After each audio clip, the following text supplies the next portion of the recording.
So without further ado, thank you very much. Well,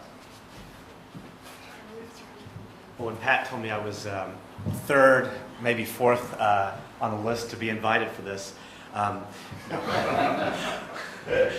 just kidding. Anyway,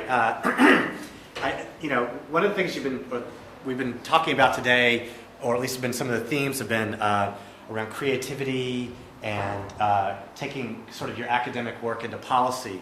And that's something that I take very, very seriously, and try not just to be an academic who's hiding out in his office behind his desk and his computer all day, but actually gets out and gets his hands dirty and tries to do good things for the community. And Patrick said that would be something that you might be interested in hearing about. And another thing that we talked about today too, or at least we heard about on our field trip this morning, which I enjoyed a great deal, was inspiration. Those guys in the movie business over there, in the production business, were there because they wanted to be. There's something about that place that keeps them there. They would make probably a lot more money if they would move to LA 15 years ago. They probably would have found some other source of inspiration or something like that. But they chose to stay there. They chose to import people, to help train local people to work in the business. And I think that that's important for us all, no matter whether we're working on a PhD in psychology, geography, whatever, or we're in the film industry, or whether we're artists or whatever. And I heard it, during the last session too. Just the passions, the things that motivate you, the things that inspire you. Just because you're an aspiring academic or going to use your PhD to do something, in the public sector or something like that, doesn't mean that you shouldn't find some sort of inspiration in what you do and really try to put yourself into your work. And so I'm going to start off with some of that, and then I'm going to talk about the new economy and sustainability and how I moved over the course of the last 8 or 10, is this movie camera? No, over the last 8 or 10 years to sort of moving from the idea of larger scale theory about capitalism to how do we actually do something in the world to try to make it a better place.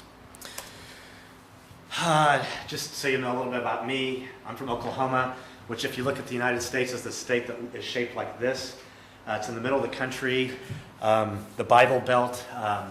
And so I moved out of there in '92, and I went to Vermont Law School, thought I wanted to be an environmental lawyer, and realized that I couldn't do the things that I wanted to do with that, so I went back to graduate school and got my PhD from Clark University in 2001 and worked right across town at Worcester Polytechnic Institute for the last 9 years. And I put these other things up here, the director of the Worcester Community Project Center. That's how I link my scholarship through action. That's one of the ways I do it, by engaging students in community development projects.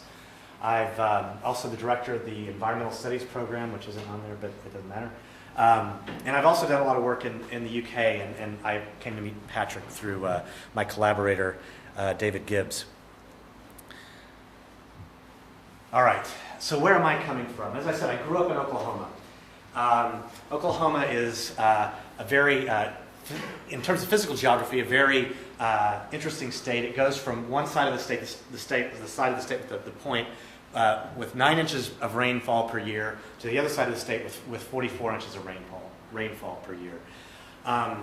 But the summers are very hot, over 100 degrees Fahrenheit. That was about 35 degrees centigrade. And so I got out of there, and I spent my summers in places like this growing up. This is Colorado. This is Crested Butte, Colorado, and I spent my time, reading. I was a child of the environmental movement in some ways. I grew up in the '80s, back when the only thing you could do to make Ronald Reagan angry in the United States was pass more environmental policy. Seemed to be the thing that they could get, the Democrats could get traction on.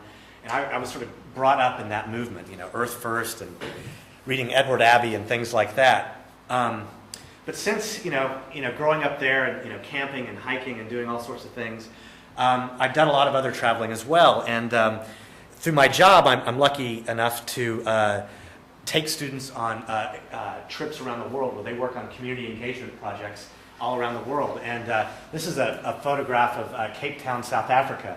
One of the most beautiful places I've ever been in my life. It's just stunningly beautiful.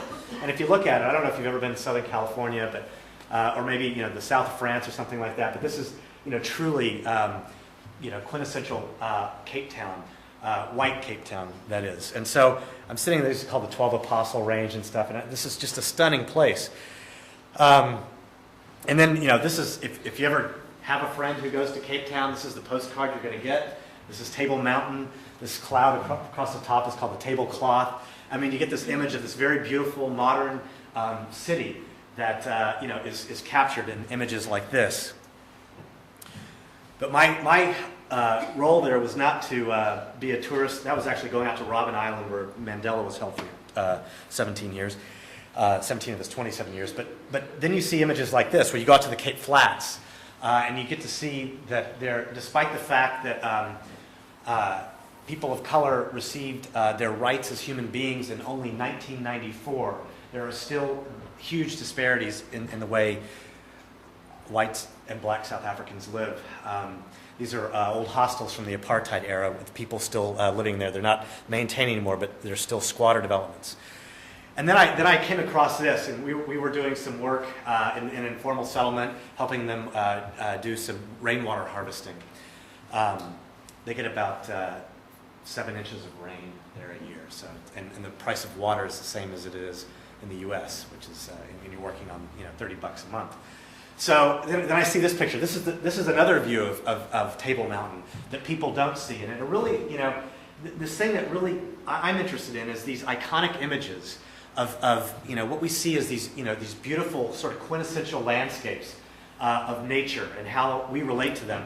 But then I imagine, and I want to do a coffee table book, and I hope you buy it if you ever see it out there, if I ever get around to doing it. But is these images, because I imagine for every image that you see of Cape Town as modern city, where during from 1948 to 1994 they enjoyed the second highest standard of living in the world. At least 3 million of the 34 million people living there. The other part dealt with this, and so this has really been these types of things have been motivating my work. This is my friend, and then there's other things too. These are images that I'm going to show you now weren't taken by me. This is by a Canadian photographer named Edward Bertinsky, and he went to China a few years ago, and I want to take you back to Francis Fahi's talk yesterday about sustainable consumption, and this is in the riverbed of the Yangtze River, which is being dammed up by the largest hydropower project in the world, and they're tearing down cities of over 100,000 people so they can create shipping channels. And why are they doing that? So we can have more Apple computers and iPods and things like that, so they can participate in the global economy, in global commerce. This is a picture that just really woke me up. Does anybody? How many know where your waste goes? What do you do with your batteries? What do you do with your old flashlights, your old stereos that break, your clock radios and stuff like that? Well, if you don't know, they probably go here. And what happens is this is obviously a child, and they're pulling apart. They're going through and they're taking out all the bits from all of your e-waste and recycling it and reusing it in the computer plants and toaster plants and everything like that for their assembly. But while this might seem like an innocuous kind of activity, but there's heavy metals in there. This stuff is out in the elements. It gets in the water supply and everything else. And so, we have to keep in mind that our notion of consumption is underwritten by something else, even though we don't see it. And it could be in our own neighborhood. It could be in our own community. And that's kind of what I was trying to get across in the discussion around the role of the arts. There's winners and there's losers. And sometimes the winners can be your next door neighbor, or the losers can be your next door neighbor, or the next neighborhood over. And sometimes you don't see them unless you see images like this. This is a picture of a Chinese upper middle class town, built in the style of a Tudor village, and they even go so far as to wear costumes. So this is where the knowledge workers of China are living, unlike the people still living in the rural areas. And so, what I talk about is my work is based upon sustainability. And David Gibbs and I published a book a couple years ago, edited a book a couple years ago on it, where we dealt with sort of the political economy of it. What happens when we take something that seemingly is progressive, like sustainable development, and it comes in contact with a capitalist social agenda? capital social relationships and things like that. And like I said, I started out with my first picture, and I used to look at it like this, the economy and the environment. I mean, we were always upset that the spotted owl, the charismatic megafauna was being destroyed because they were cutting down trees, those awful loggers. And then, we started with, in the early 90s, late 80s and early 90s, sustainability came around. And then we had this really neat Venn diagram of these three intersecting circles where if we just could figure out how to get in the middle, we could create a sustainable society. But this is the way I view it, that we have the economy, which has always been, the privileged kind of thing. We have the environment, which because of, for whatever reason, because of the creative class and the aesthetic of how people view the environment, because we're, all, getting more than just a couple weeks off a year now. We can go outside and experience it. For whatever reason, our culture is transforming the environment into something that isn't externalized completely from the economic calculus. But what is social equity, social justice, and that we have to bring these circles back in line if we really want to try to promote sustainable development. So this is my approach for how I deal with it and how I've been grappling with this over the last 8 years. I approach my theoretical work in the concept of social change. I love Marx. I love reading Marx, not because necessarily I like the labor theory of capital or the labor theory of value, but I like the idea that we exist in an evolutionary, a biologically changing society where there's no, progress isn't some endpoint. It's always going on. It's coming out in front of us. Back 5 years ago, you saw those, or 10 years ago now, you saw those books about the end of history and things like that, because capitalism had finally won out. I guess it's about 20 years ago now. Jeez. Capitalism had finally won out against the evil communist empire in the former Soviet Union. And so at the core of my work is linking these ideas of social justice and economic development. But to sort of mobilize those ideas, I look at the environment, economic development, and sustainability. Primarily because I see it every day where I live. I see how those things get deployed in public policy discourses and through the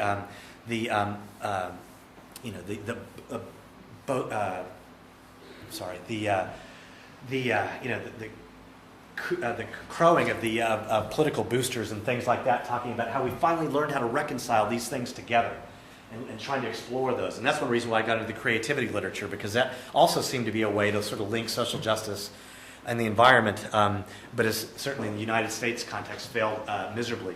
And then finally, I look to bringing these things into action. I use participatory techniques. How do you get people who are marginalized, who have no voice in community development issues, to give them voice? How do I use my skills as a social scientist to empower them, whether it's creating GIS maps, whether it's creating data that allows them for you to be able to tell your story, to tick the appropriate boxes, to be able to reframe how you have to tell your story so you can create a convincing argument to tell people how to do that. And I also do a lot. I use my networks, and I always work with a variety of people, even when I have to, engineers. So that's sort of the background and where I'm coming from for this talk today. And I want to try to lay this out for you in what I call 4 acts. The first one is sustainable capitalism or capitalist sustainability. Can we have one without the other? Can we distinguish them? The second thing is, that's sort of the big ideas about understanding new relationships of capitalism and how that affects how we understand and how we articulate sustainability policy. The next piece is actually looking at smart growth policy in the United States. Smart growth policy is the equivalent, let me step back just a little bit. It's what Americans like to call the equivalent of local Agenda 21 stuff, where you actually go out and you have a visioning session, you formulate a planning process and things like that. And so, but it's based in the market. It's a market-based approach to sustainable development. And then finally, some of the work that I've been doing over the last couple of years, actually last year really, on institutions, actors, and agency and implementation. And really, the question I'm asking here is how do actors express their agency to understand the institutions that they exist in? How do we understand the world around us? How do we understand whether it's a market-based, whether it's state-based, whether it's about the environment, whether it's about social justice? What sort of tacit assumptions do we bring to the table when we start working in those policy arenas? Because the idea is, I mean, here I'm fairly critical. I don't know how to change things, but here you can actually, I've been thinking about ways in which you can show policymakers how they aren't these sort of rational actors who go out and make the best policy decision for everybody, that they come to it with these tacit assumptions and that they need to be aware of those. And so how do you really not just talk about policy like this, but help people change policy? And then I'll talk a little bit about community engagement. So Act 1, sustainable capitalism or capitalist sustainabilities. Okay, I'm going to need some extras up here in the front. I'm just kidding, sorry. Okay, right. Any volunteers? Okay, the new economy and sustainability. The new economy is obviously something that's on the mind of many people in Ireland, as it is certainly where I live. I live in the original new economy state. And the original new economy state is Massachusetts. And why is that? Because that is the first place they went from making textiles and copper wire and things like that to weapons and missiles and things like that. You know, the American military-industrial complex. That was the new economy in the 1960s. And so they've been recreating, you know, the Boston area, especially eastern Massachusetts, has been recreating itself over the last, 30 years, roughly a generation, to try to maintain its economic competitiveness in the global economy. And the way that they seem to do that right now, or generally speaking, you can see it in places like San Francisco, you can see it in London, Barcelona, all around the world essentially. The linkage between competitiveness and sustainability. And here sustainability is not only just about the fancy Venn diagram, but it's also about quality of life issues. It's really about trying to create environments that people would want to live in.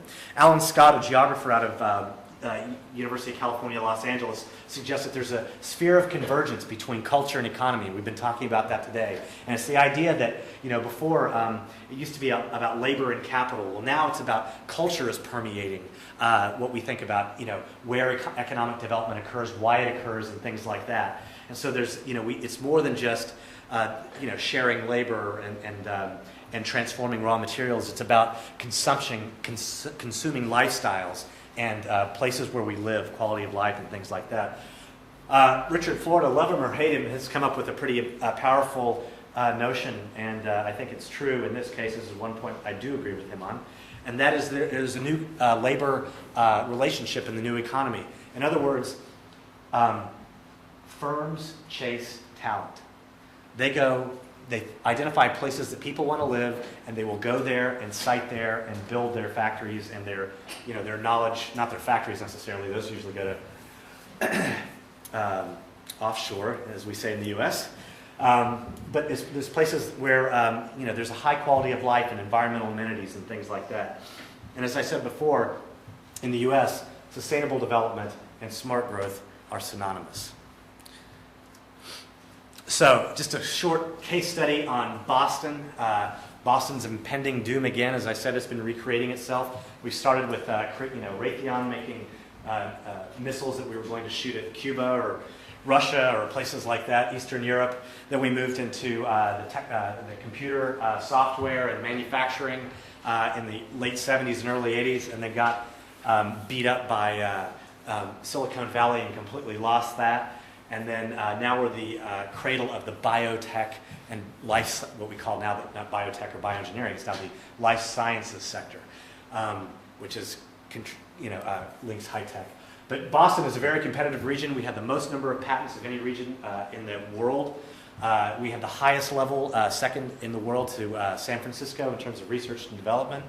Venture capital, well, before the bus was quite large, and we have the greatest percentage of a population. Over 35% of the people living just in the Boston region have a BA degree, a Bachelor of Arts degree. But over the last 6 years, Boston has been losing jobs and actually losing people to more pleasant climates such as Austin, Texas, the Research Triangle of North Carolina, San Francisco, San Diego, and places like that. Nobody likes our winters. although I spent 5 days in Limerick last January, and that's the coldest I've ever been in my life. I lived in Vermont. I mean, it got down to 39 below zero, you know. I mean, it was like 30, anyway, I won't digress. Loss of signature jobs. We've been losing, all of our high-tech companies have been going away. The city of Boston, literally 20% of the city of Boston is a college student, is age 24 or under. And so those people have typically in recent years stayed, but they started going away as well. Housing prices skyrocketed. I read a report by the Boston Foundation in 2004 that said if you want to live in a community, not just buy a house, live in a community where the average house value is $450,000 or less, you have to drive 70 miles. 70 miles to commute to work. So when you think about, you have all these knowledge workers that are living in these places, but you have all the service employees that fill up their Starbucks and things like that. They have to go a long way away. And then we're also experiencing a great deal of land scarcity. The Massachusetts Audubon Society figured we were losing about 40 acres a day. And so some key discourses that emerged to try to sort of understand this and try to formulate policy perspectives: regional competitiveness, cost and access to land, the cost of development, this creative class, and quality of life and sprawl. I just want to run through these 4 perspectives. This is based upon some research that David Gibbs and I did about 3 years ago now. Looking at, you can read the quotes, but the idea is that the governor of Massachusetts, then a Republican, Mitt Romney, ran for president. They couldn't figure out how to, the Republicans couldn't figure out how to elect a good-looking Mormon, so they did John McCain instead. So Romney left, but his idea was all about business. He sat down with CEOs. He said, this is what they want. They want cheaper housing. They want green spaces in town. And we have to do something about it. So we're going to promote the smart growth agenda, which, if you see down here at the bottom, you can increase your supply of housing because it creates more dense developments. It typically builds developments near transportation nodes, where in the U.S. it's typically highways, although there is some train service in Massachusetts. And the idea is that you would have a requirement for affordable housing. 20% of all housing should be affordable.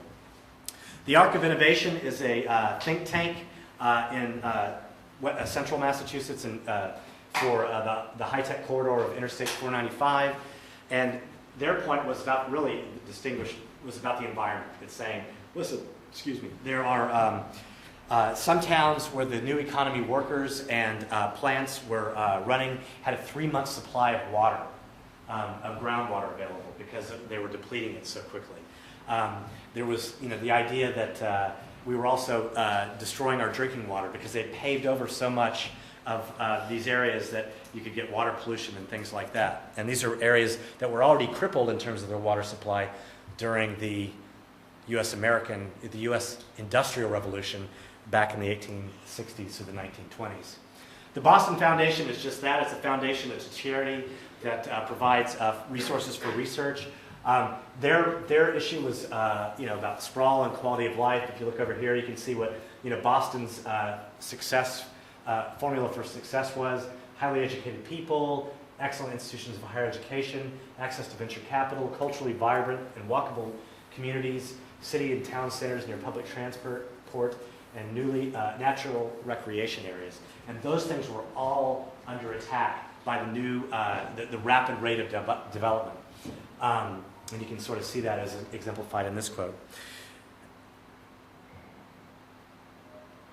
I should also say here, with the exception of the Boston Foundation, housing affordability in the United States is not what you might think it is. It's not about social housing. It's about people who make less than 20% of the mean income. So I would qualify for affordable housing in the United States, given my salary and where I live. Finally, the Metropolitan Area Planning Council. This is a regional planning group that was also concerned about the Boston formula for success, and they proposed ideas about smart growth. They felt like there were knowledge gaps, that we weren't really capturing the right types of information and that sort of thing, that there was a diminishing quality of life in the area. and proposed a regional plan, which is called Metro Future. I should also say that in America, regional planning commissions have absolutely no authority whatsoever to do anything. So they are progressive. So in summary, sustainability equals here the response to regulatory failure in the sense that the old types of land use development weren't working effectively. It was regional competitiveness, sustainability, and scarcity, whether it be water scarcity or physical land scarcity. The idea that we had to have nature conservation, and this whole idea of the creative class aesthetic. And then the key question I was asking out of this, and that came out in a chapter in our book, was, who's the sustainability for? Who's actually going to reap the benefits of living in one of these types of communities? So, Act 2, sustainable or neoliberal ideology and sustainability policy. Land use regulation in the United States has undergone roughly 4 changes over the last 40 years or so. In the 1960s, they were trying to nationalize it to make it look a lot like it was in the UK, so you could really, discipline developers and other people who might want to fundamentally transform a community. But that failed in the late 1960s. The Quiet Revolution is a period where some states like Oregon, Vermont, Florida, and Hawaii all enacted very strong land use regulations where the rest of the country did pretty much nothing. Reagan brought us rational management, which is cost-benefit analysis. In other words, the size of your town could grow only in as much as you could afford to provide people sewage services and educate the children without diminishing the quality of education in the town. In other words, you had to your tax for each house you had to add a certain amount of tax base so you could fund those services. And finally, we moved our way to market-based approaches, which is this stuff called smart growth. Smart growth is founded on the idea of incentives. There are no new regulations in smart growth. I should say, too, that whereas ICLEI, the international, well, ICLEI, Local Governments for Sustainability, which is an international sustainability advocacy organization, has done a survey, and they determined that 6,500 communities worldwide had participated in Local Agenda 21. In the U.S., 24 have actually done that. In contrast, literally hundreds of communities have adopted smart growth policies. So the idea was they're founded on incentives, that there is no new regulation that's required. It would be transparent. The market would handle it. We would know what was going on. And because the market was handling it, it would be cost effective. It was also based upon this idea, this culture of cooperation, which is to say we've already moved away from the idea of government, where the government tells you what you can do, to the idea of governance, where you have environmental groups, housing advocacy groups, artist groups, and others working together to come up with solutions for everybody. It dealt with local fiscal crisis because developers would fund their own infrastructure, and it also promoted, it targeted brownfield redevelopment, old industrial sites and things like that, rather than going to the urban green belt to promote or to develop. Okay, I kind of just said that, sorry. All right, so just to give you a quick case study of that, this is a study from my own adopted hometown of Worcester, Massachusetts, the Blackstone Canal. You'll be proud to know that the Irish built the Blackstone Canal, which runs from the center of Worcester to Providence, Rhode Island. The English tried to do it, they couldn't, so they brought in the Irish after they built the Erie Canal. So the Blackstone Canal was an Industrial Revolution relic. It had been covered over since about 1870 because it was also a sewer, an industrial sewer, and a sanitary sewer. And given this idea of the creative class aesthetic, creating these vibrant urban settings for people to live in and work in, there's been a group of people from the business environment or the business sector trying to promote this. So here's images. Oh, you can't see that one. I'm sorry. That's them covering it up. This is what the Blackstone Canal looks like in some parts of the state. This is what it looks like now. It's underneath this road. And this is the community that it's in. This community is called the Green Island District. It has the lowest incomes in all of Worcester. In 2004, where the average rent for an apartment was $900 a month, it was $450 a month in this neighborhood. The average income was $20,000 in this neighborhood, which the city average was about $34,000. So it is not the a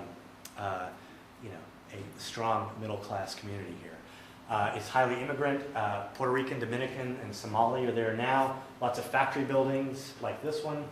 And a lot of interest in creating local jobs for local people.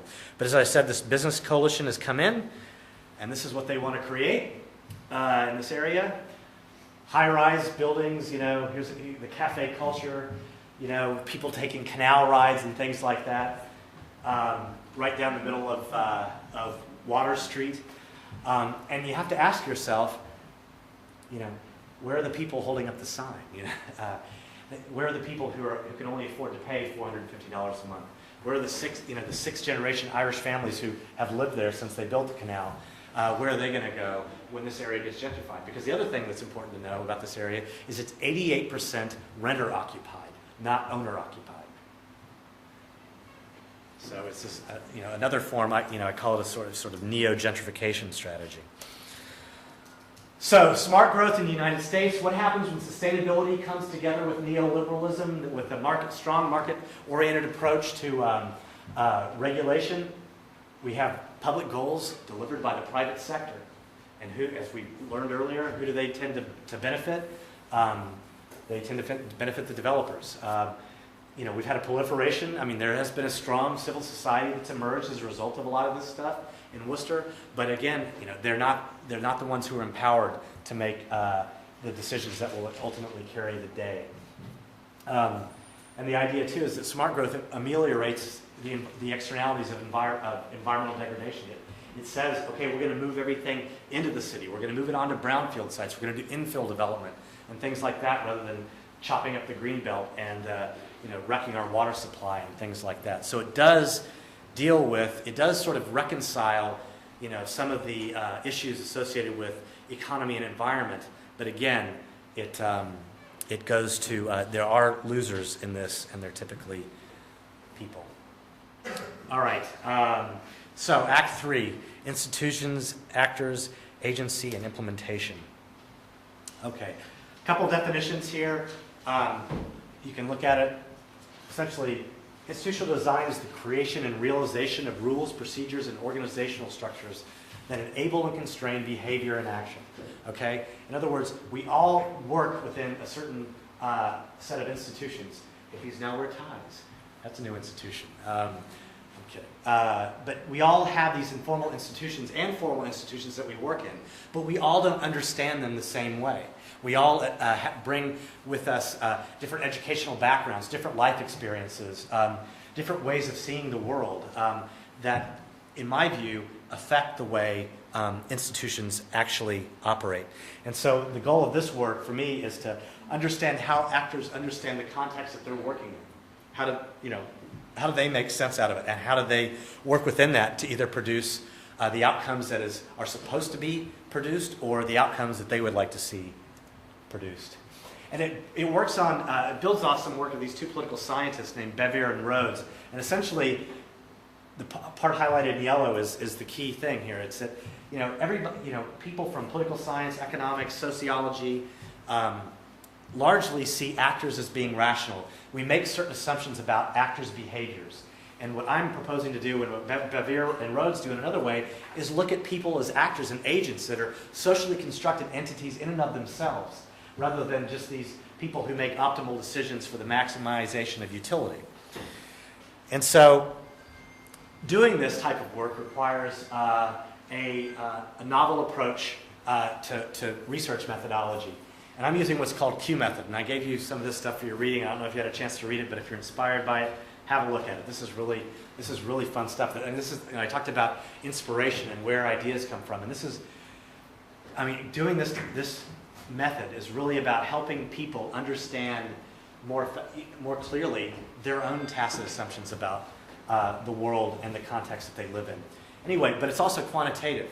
I'll talk to you a little bit more about that in a minute. but it maintains a certain a subject's frame of reference. In other words, when you do a survey, you ask everybody the same set of questions, but you break up an individual based upon the question that you're asking them. Q methodology assumes that the N is not the number of questions, but the individual. In other words, if you have a survey of 21 questions, you've got 21 different factors that you're trying to measure about this cross-section of individuals you're looking at. Q methodology doesn't have you ask them questions. It has you have them sort cards that they develop statements for on a matrix, and it looks at them as a whole individual, those things that are most likely and least likely. Anyway, I won't go through the process if you want to, So anyway, they sort cards based upon this. These are most like my view, these are least like my view. They had 50 cards that they sorted. These are the two most important ones. There's no relation between this one and this one. These are both +5. And they essentially look at these little cards that say, that make a statement. And I took those statements from a lot of interviewing that I've done, through reading white papers and policy reports and legislative histories to try to capture the language that they themselves use rather than imposing my own academic language on it. And essentially each one of those statements is a response to this question. What are the most important characteristics of local sustainability? Was this particular one. So what I did is I did 12 different Q sorts that I did with regional policymakers, economic development officers, governmental organization, and planning department personnel in the greater Boston area to try to understand their view. These are examples of the statements that I did for the two different Q sorts. There's the policy characteristics of sustainable development. These are institutional relationships. Essentially what I did, I'll give you an example from the institutional side. I looked at market-based approaches, state-based approaches, hybrids, and public-private partnerships, and created a bunch of statements based upon, or took a bunch of statements from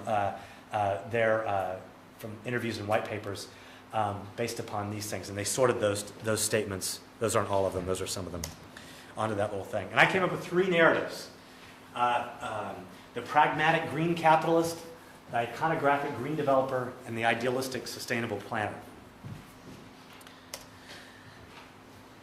So, I know I had to run through this quickly, but so essentially what this means is the +5 here is statement number 11. And it goes from top to bottom. The things that they oops, it doesn't go top to bottom. I did, gosh, no. Sorry. I won't tell you, maybe you won't notice. Anyway, development policies for mitigating and adapting to climate change, account for full ecological cost of development, promote construction practices. So these are all very sort of pragmatic, sorry, I got to move over here, I'm being told, approaches, but yet, we're also talking about developing policy and doing audits and things like that, in cooperation. So there's the idea that the market and backed by certain types of policies will be able to promote a greener form of capitalism. They were least like them. Yeah, I'm sorry, that's least like them. And I didn't have a chance to mail my slides before I came, but I will be happy to share these with you. Okay, so this is the iconographic green developer. And this person was really saying that if you build that beautiful thing, if you build that state-of-the-art green structure, then you're going to create a culture of green that will then help other people to do that. To help promote green development. So installing energy technology, designing developments with green infrastructure and things like that. The idealistic sustainable planner. This is a person who believes in process and who believes in sustainability and believes in process. This is probably the closest one to sort of a local Agenda 21 perspective out there. Creating a sense of place, understanding where you are, so you go back and you deal with those things that are about your place and not imposing something from the top. Establish incentives to develop and comply with local, regional, and sustainable development goals. Engage the public more directly. Require a broad view of community. Oftentimes, communities are those people who are involved in the development process and not those people who are most affected by it. So Act 3, summary. there are different perspectives among different actors. I've got about, I had a research assistant, we're doing a comparative study between the US and the UK, and their look at more market-based approaches to local and regional planning. And so we did the same Q sorts with people in around London and the east of England. And so we're looking at those different perspectives, and we're finding multiple ones that come out amongst each actor. We're also seeing that there's a more nuanced understanding of implementation. You know, given the green capitalist is the economic development planner for the city of Worcester and some of his colleagues, and so you can see where these people are, and you can start thinking about, well, how is this going to play out through the process of implementation. You get a better sense of what an actor brings to the table, what kind of background that they have, because you can plug this in with other types of demographic information and things like that as well. And it helps me, going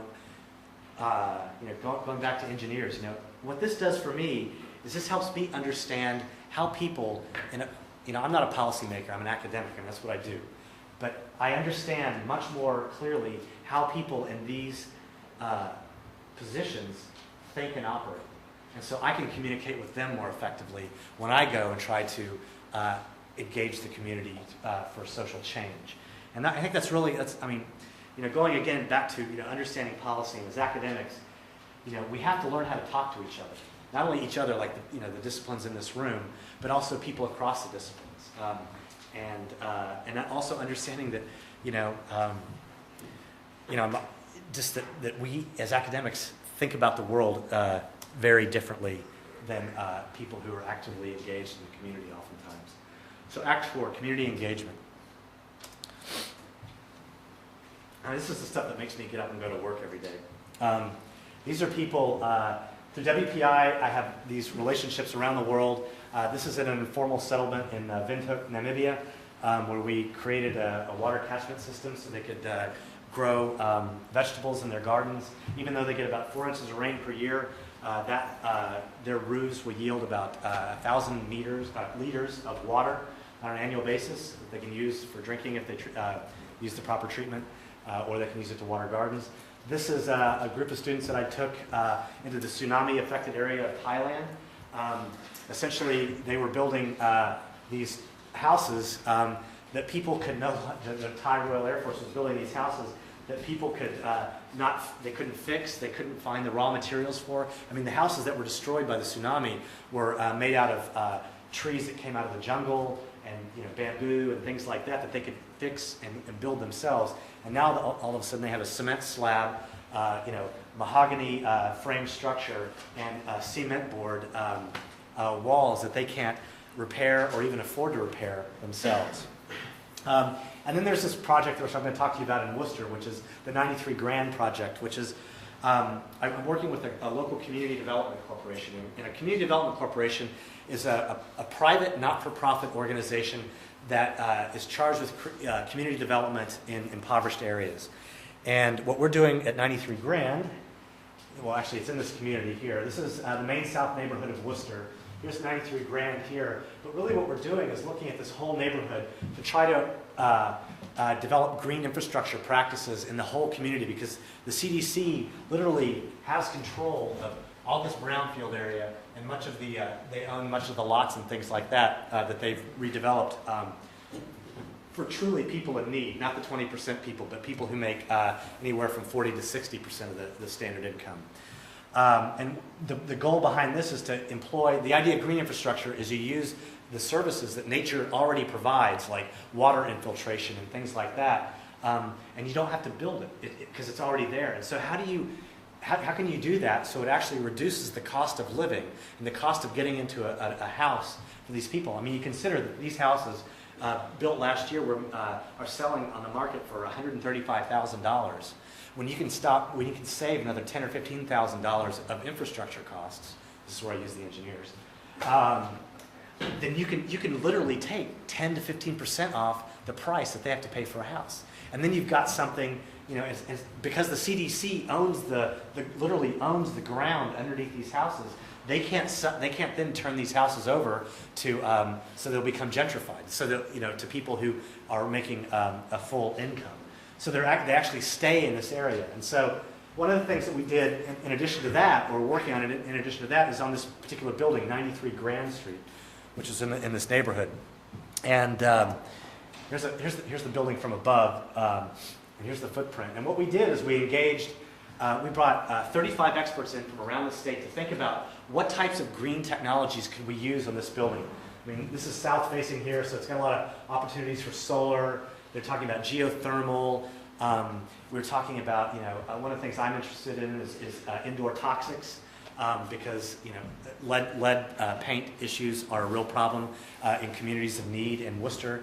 And so how do we deal with all that? So we got all this stuff in, and then we went and we got the community to come in, and we had what we call a charrette, which are essentially public meetings where people come in and give you feedback on ideas. And we found out the thing that the community wanted most was a daycare center in the building, and a green daycare center and things like that.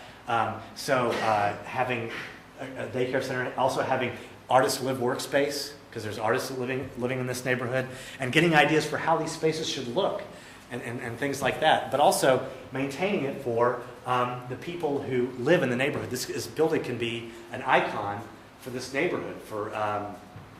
And I'm not the iconographic green developer either, by the way. But that this could be a source of pride and inspiration for the community, and it would be something that they would be able to retain ownership of. It wouldn't become gentrified because it's owned by the Community Development Corporation. All right. This is the summary for everything. So, policy and practice work is possible. I mean, it is. I said earlier, it's what helps me get up every morning. It's also extremely frustrating.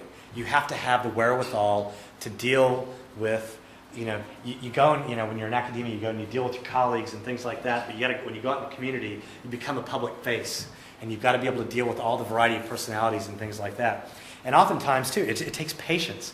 I mean, I've been working on this stuff for 8 years now, and I'm just now getting to this point where I'm working on these larger scale projects that deal with some real kind of action, because it just takes a long time to sort of figure out, well, how do theories of capitalist development and community action go together? And it just takes a while to sort of sort that stuff through. And again, as I said before, you've got to train yourself. You've got to train yourself to learn how to speak to everyone. You can't slip into academies. You can't, and you have to understand. You also have to have a sense of yourself, a sense of humility when you go out and work with people, because you'll turn them off, and they're already suspicious of you anyway because you're an academic and you're in there just studying them and things like that. But the most important thing I think that I get out of this is lending voice to people who have none.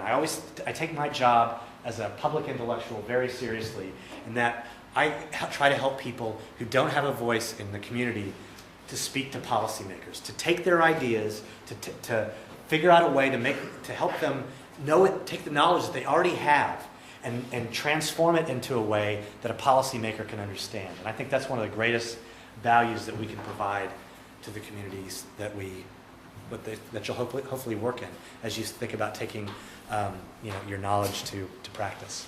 So with that, I thank you, and I'll open it up to questions.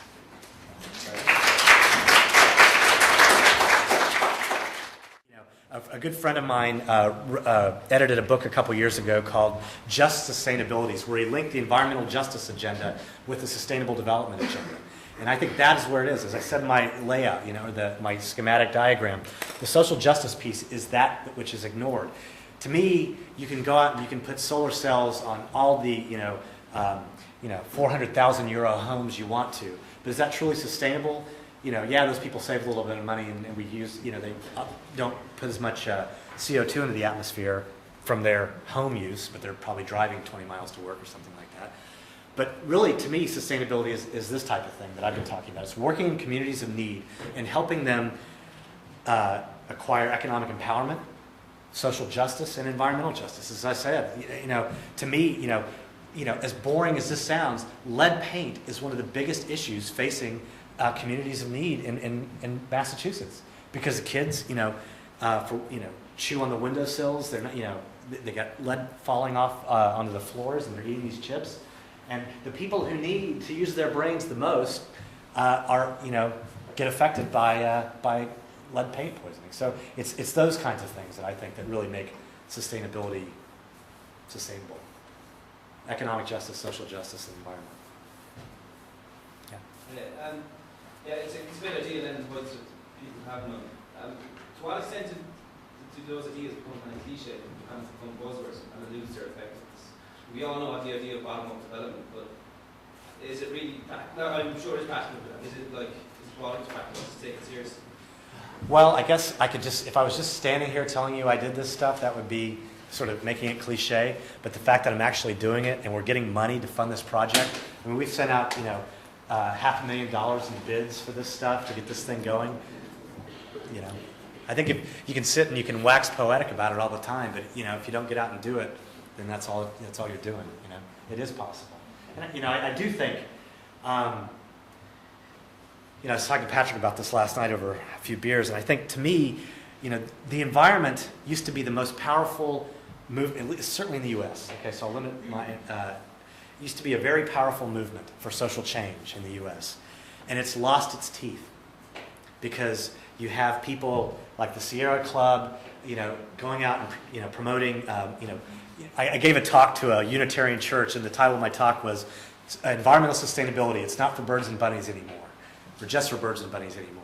And the idea is that we're all about. The environmental movement is about charismatic megafauna, and you've got the social justice element is the one that is it's going to be the future. It's the thing that we need to be grappling with the most because, going back to Marx, we transform nature in how we create, through our labor and how we create ourselves. And in doing so, we're also poisoning ourselves. We're transforming ourselves in negative ways, and I think we need to. That to me is the key entry point for this.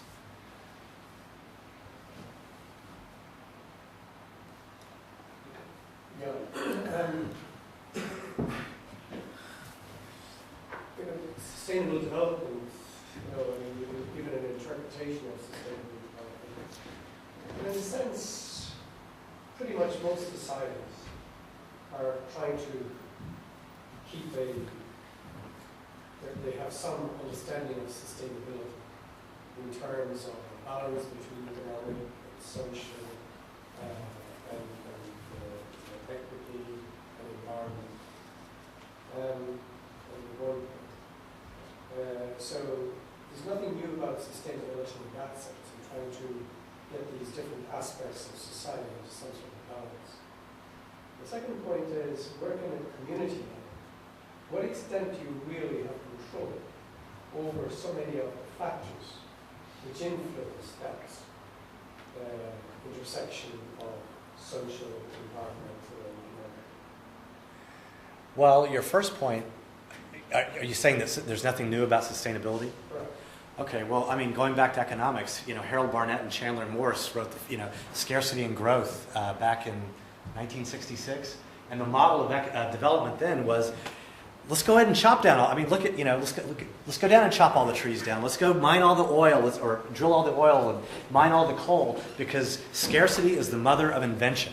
That was the paradigm, and I think still continues to be largely the paradigm of the dominant modes of society. So sustainability is a shift from that type of thinking, and is while we all give it lip service, I'm still reminded of the Chinese child standing, or sitting in a heap of e-waste, because we're still consuming at the same rate we were.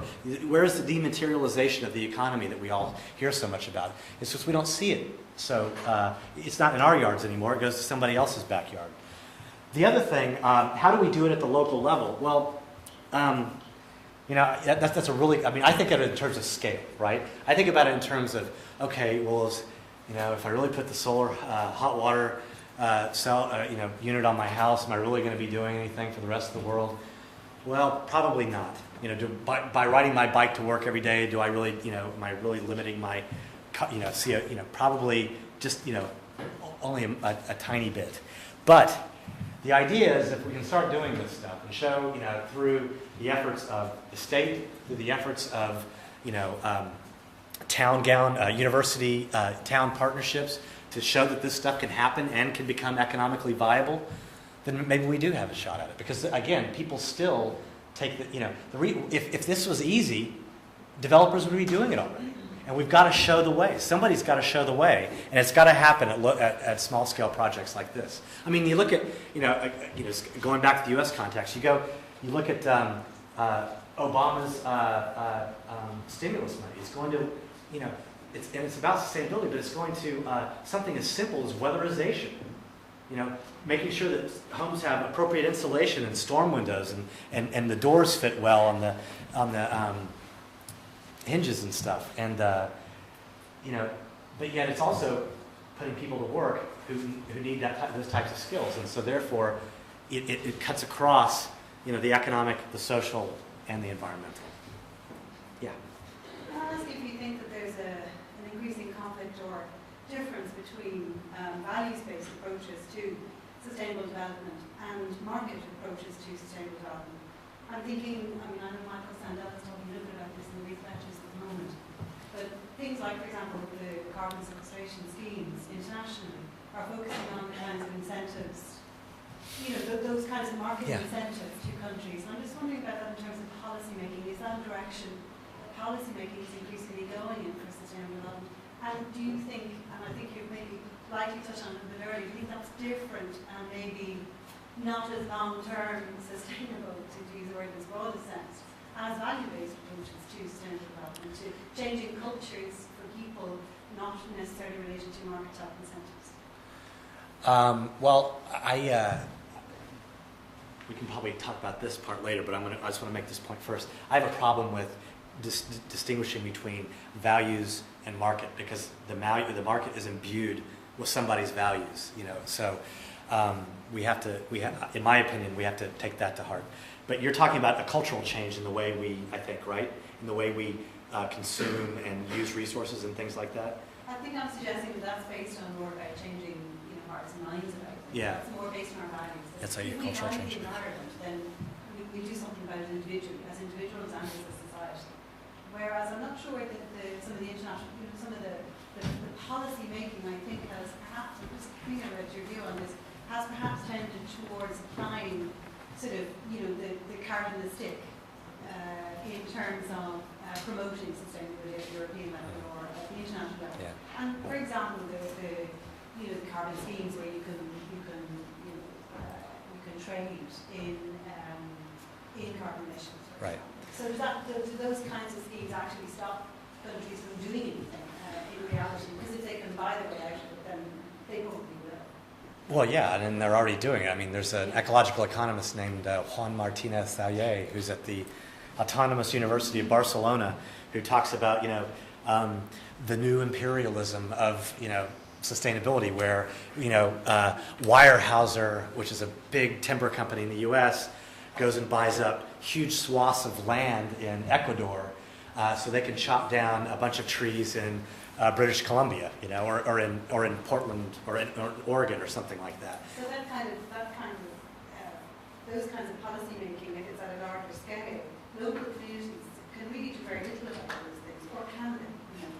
What can they do about those kinds of incentive or market-based policy making? Well, I think that the issue is, it's not about, and what Martinez Thayer is upset about is that what these end up becoming are like these, they're sequestered sites. So you can't, people can't, go and live out their normal traditional lifestyle on them. And so if you could find some ways to manage those two things, where they can't chop down trees for their own use to build their own homes and things like that. They can't, clear forests to grow coffee or food or whatever it is that they need to do.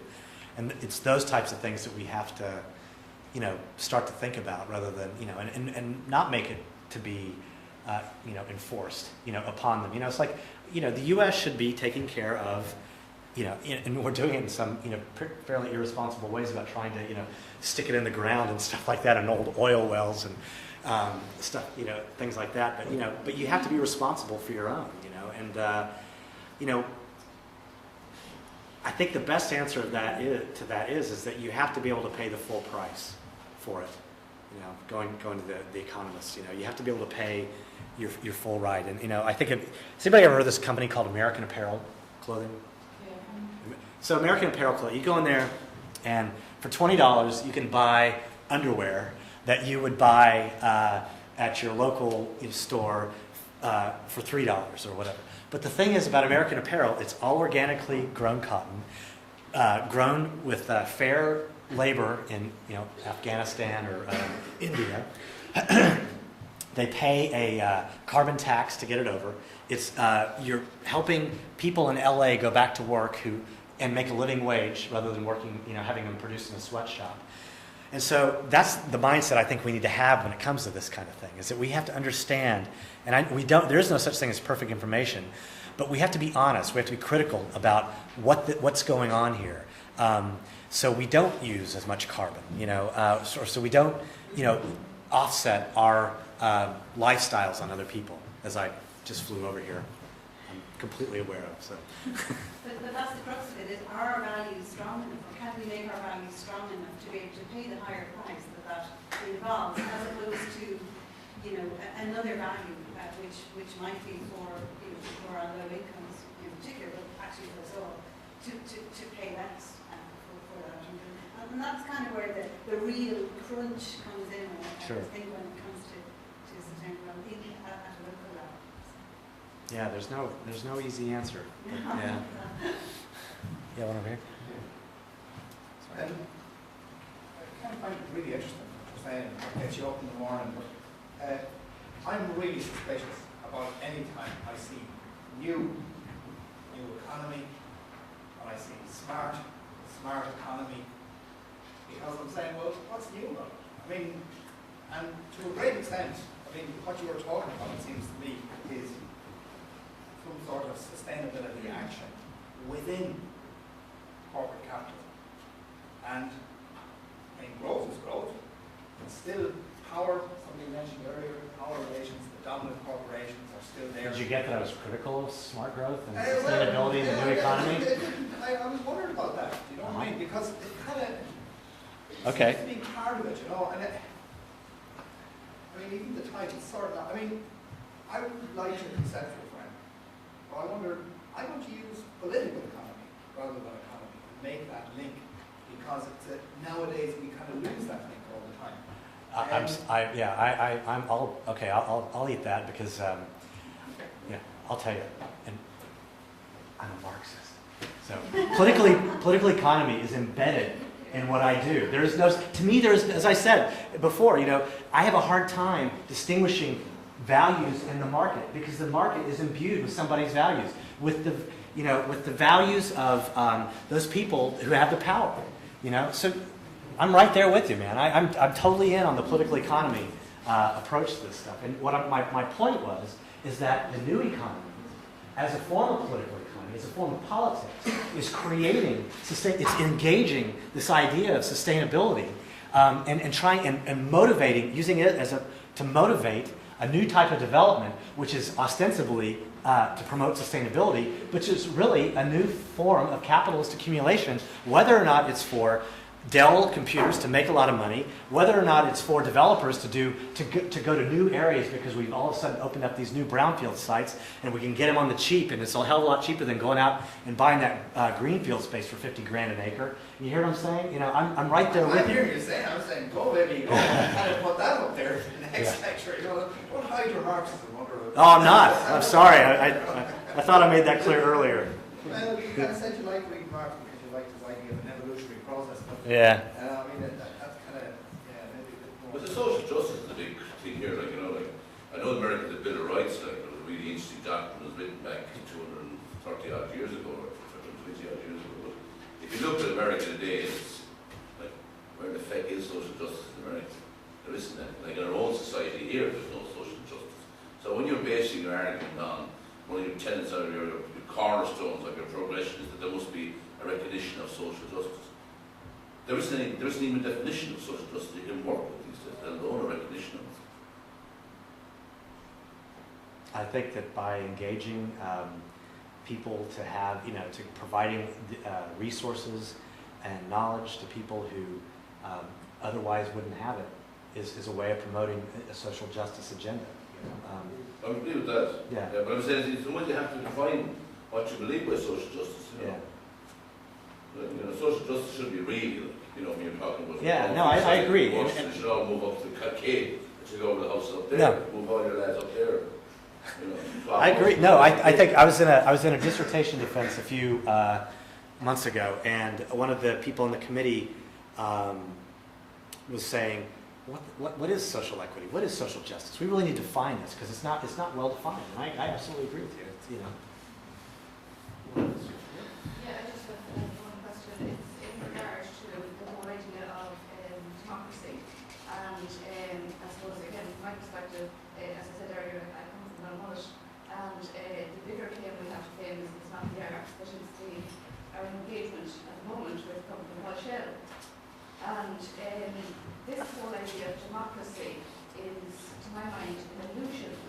You know, insofar as we go through a democratic process and we elect people, but once they're elected, they act more like, you know, they act in an authoritarian way, maybe in a dictatorial way, rather than a democracy. So the whole idea of democracy, to my mind, in recent times, is an illusion and something that we sort of have as a comfort zone that we consider that we live in a democracy, but in actual fact, at the very moment, I know where I come from, the forces of the state are being turned on a very small community in order to facilitate capitalism. And how do you do that? Well, yeah. Let me get out my markers here. I've got a formula. Well, you know, I was a political scientist major as an undergrad, and I was always told that there's two types of representatives. Those who represent the people, you know, who feel like they speak with the voice of the people, that they have a mandate, and then those who feel like they're a caretaker for the people. And it sounds like you've got some caretakers up there that aren't in your best interest. And I don't know, you know, I always, I only know what I do, you know, and I vote. I know that sounds stupid, but I do. And but the thing is, I also call up every one of my town councilors who I disagree with on an issue, and I try to suss out what they know when they're like when they're running for office, and just let them know that they're on notice. That you know, that because anyway, yeah, I don't have a good answer to that. I'm sorry. I just. Because, you know, I mean, the rule is in the States, you know, like if you get, for any office, you get in the first time, and unless you do something that's immoral, you know, you're a pedophile or something like that, or you choose not to run again, you're pretty much in there for as long as you want to be there. And getting the incumbents out is a difficult thing to do. And in order to have a democracy, you need to have a radical element or an opposition. Yeah. Because in this case, what I think is particularly evident in this country, that there is no opposition.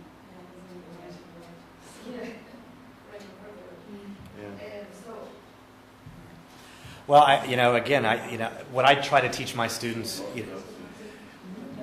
I don't think there's a really short, easy answer to that. But I think one thing that we need to do, and the thing that I get so frustrated with, in America, and especially with these people who are running for office who pretend like they know something about something, and you call them up on the phone and they've got just an answer, and you start scratching at it, and it just sort of disappears. But yet, I don't know anybody else who calls these people up and debates them over the telephone, instead of having dinner. So we need, it goes to earlier about, education and creating critical-minded people that know how to ask those types of questions, creating the right type of citizens. It's like, if you want, I give you one, like Jürgen Habermas is a German social theorist who talks about, theories of communicative action and how people should speak to each other in a rational way. Zizek, a Czech social theorist, talks about how we can't. Because we don't, there's this, or even if we could, we want to understand how we can even speak to each other because we're so embedded in, capitalist social relations, embedded in the way our narrow view of the world, do we really even want to engage with each other? Because we might not like the outcome. Okay, we're just going to have a big final question. Don't worry, this isn't a biggie, and I think you probably covered this anyway, but just now, actually, what I was going to say is that in terms of policy making and the relationship between the academy and policy making and policy makers, very often we're very comfortable with critiquing things, in a way, critiquing what exists, researching really what exists, and very uncomfortable with advocacy, moving into advocacy.